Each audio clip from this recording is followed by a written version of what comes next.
tous, ravi de vous retrouver pour ce nouveau numéro de questions de politique. Je reçois aujourd'hui Sylvia Barthélémy. Bonjour. Bonjour Marion. Merci d'être avec nous. Sylvia Barthélémy, présidente du Conseil de territoire du Pays d'Aubagne et de l'Étoile. Et ça y est, c'est annoncé. Vous l'avez annoncé le 4 octobre, je crois. Votre candidature à la mairie d'Aubagne. Alors, avant d'aborder cette question plus politique, un mot d'abord du territoire du Pays d'Aubagne et de l'Étoile au sein de la métropole. Ça va, ça se passe bien? Est-ce que vous arrivez à vivre au sein de cette grande métropole? Oui, bien sûr qu'on arrive à vivre au sein de la métropole. Bon, l'installation de la métropole, c'est pas une chose facile. C'était l'une des plus grosses métropoles, la plus grosse de France. Mais rassurez-vous, on arrive à bien travailler, à s'entendre. On arrive avec un peu d'agilité. Ça se passe pas si mal que ça. On arrive à trouver des solutions. C'est vrai que la métropole souffre cruellement d'un manque d'argent. Ça, c'est une vérité malheureusement qu'on peut difficilement cacher.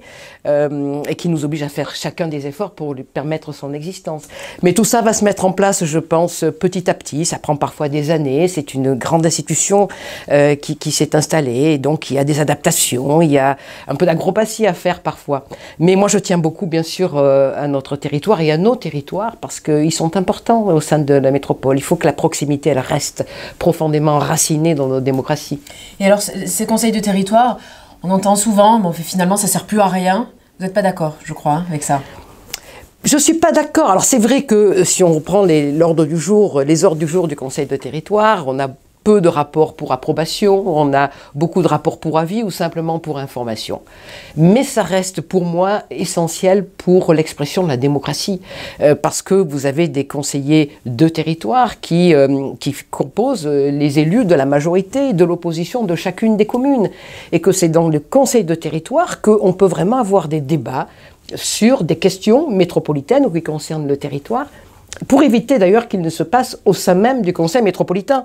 Sinon, on va avoir des débats. Si les conseils des territoires n'ont plus ces assemblées, ces moments d'échange. Et ces moments d'échange, ça veut dire que ce sera la métropole qui va se charger de tous ces débats qui seront marseillais, aixois ou autres. Donc il faut, à mon sens, que les territoires restent ce lieu d'échange, de débat, pour simplement que la démocratie s'exerce pleinement.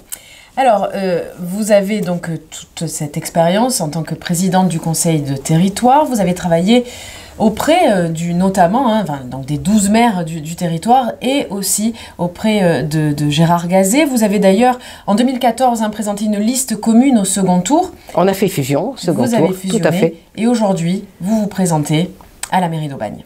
J'allais dire comme en 2014. Oui, ça fait 4 fois finalement. Oui, vous l'avez remarqué, effectivement. Comme ça, on ne pourra pas dire que je ne me suis pas mise en 4 pour Aubagne ou que moi, j'aurais pris 4 chemins. Bon, voilà. Donc, oui, je propose effectivement d'autres chemins d'alternance.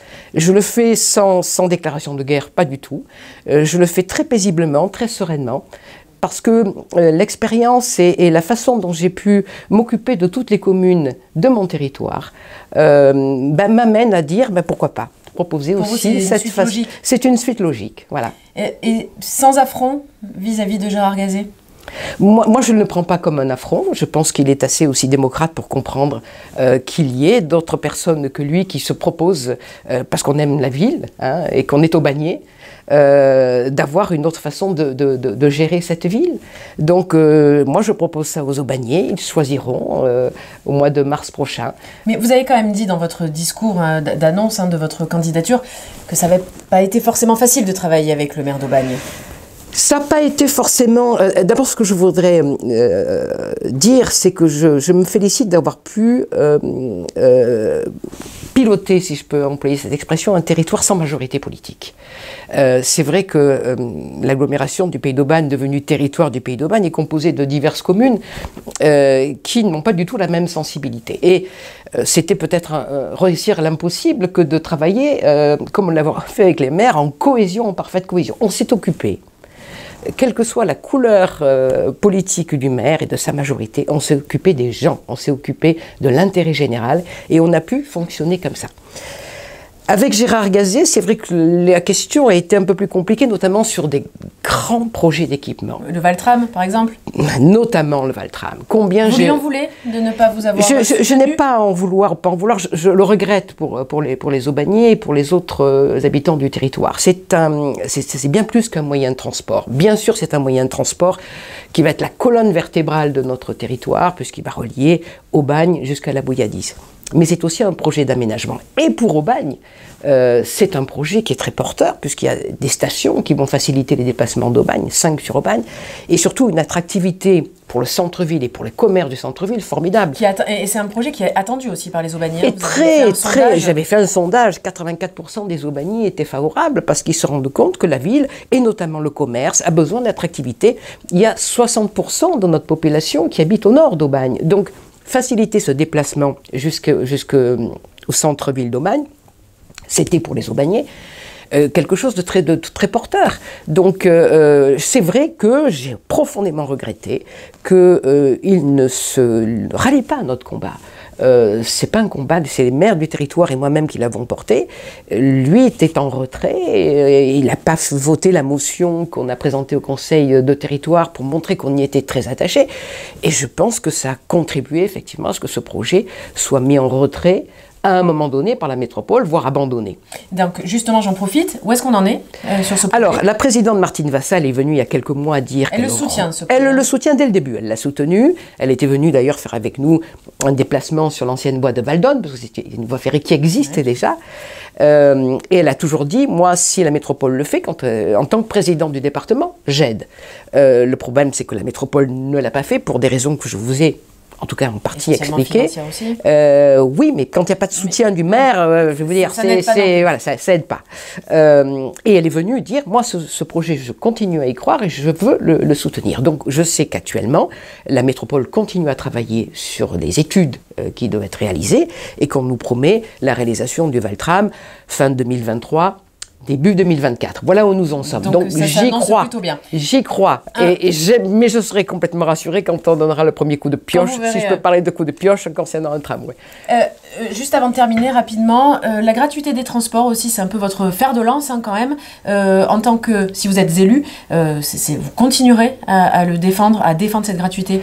Écoutez, je crois que j'en ai donné la preuve l'autre jour au sein du Conseil métropolitain où on a débattu de la gratuité sur l'ensemble de la métropole, puisque la présidente Martine Vassal avait commandé un rapport sur ce que coûterait la gratuité. Donc je pense qu'elle-même est consciente qu'elle y réfléchit, qu'elle voit un petit peu si c'est réalisable ou pas. Et donc je suis intervenue en disant, écoutez, moi, voilà, d'abord, sachez que quand je suis arrivée à l'agglomération du Pays d'Aubagne, je n'ai rien jeté de ce qui avait été installé par mes prédécesseurs. Communistes? Oui, du moment que c'était bon. Voilà, ce qui est bon, je l'ai conservé. Ce qui était mauvais, j'ai essayé de trouver des solutions alternatives. La gratuité, et pourtant j'étais en réserve quand elle a été installée, la gratuité aujourd'hui, pour le Pays d'Aubagne et de l'Étoile, ça marche. C'est bien entendu une satisfaction à 99,9%. Ça se voit sur l'utilisation des transports? Mais on a triplé, on est un seul territoire où l'utilisation de la voiture diminue. Donc vous voyez un petit peu ce que ça donne aussi au niveau des émissions de gaz, etc. Donc c'est une facilitation totale de la vie quotidienne pour tous les Aubagnais, mais aussi il y a un côté bien sûr social, puisqu'on ne paie pas les transports, on n'a pas à se préoccuper, est-ce que j'ai l'argent pour payer mon ticket, mais tous les jeunes qui le prennent aussi. Et je regarde souvent ces jeunes, ces lycéens qui vont au lycée, qui vont au collège, etc., prendre le tramway, prendre les bus. Mais eux, ils auront été formés à ça tout petit. Donc je veux dire, c'est une culture. Et plus tard, quand ils seront adultes, et on sait qu'on va aller forcément vers l'utilisation massive des transports en commun. Sans ça, on ne pourra jamais se débarrasser de la pollution, des encombrements. Avec le réchauffement climatique qui se produit, ça va être une mission essentielle qu'auront les élus. Mais ils sont habitués à les prendre, ces transports en commun. Donc aujourd'hui, moi, je suis effectivement une fervente défenderesse de la gratuité. Et je dois dire que j'ai tout organisé avant l'arrivée de la métropole pour qu'elle puisse rester.